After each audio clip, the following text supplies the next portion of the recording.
So I just thought it would be interesting, given that I've just got this Dewalt saw. It seems to be common consensus that it's really one of the best small table saws on the market, and I've got it, and I'm very impressed. But everyone says how bad the mitre gauge is. That's the unanimous decision from all the reviews. I must be the only one who doesn't actually think it's that bad. There is a tiny bit of play in it, but you know, this is a hollow aluminium. This is an aluminium table, and this is aluminium. It's going to sound terrible. There's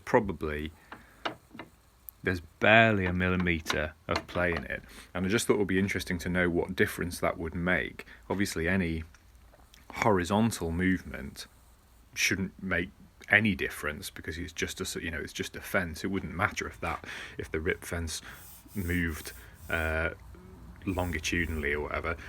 So pure horizontal play is really not that important. And as I said, there's barely a millimetre. Where it could come into more, where it could become more of a problem is with angles and mitre cuts. So I just thought it would be interesting to actually work out what difference that it makes.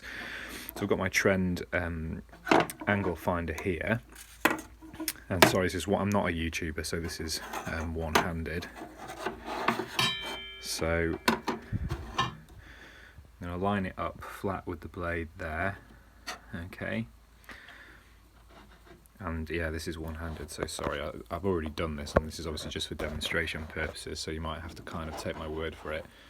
But if I bring that up to there, and I'm going to put this at its most clockwise that the play allows, I'm going to put pressure on it to turn this clockwise.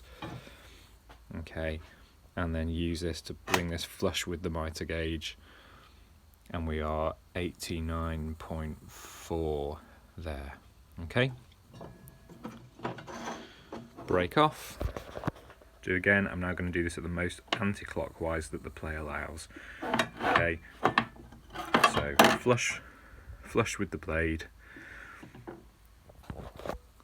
most anti-clockwise that the play allows,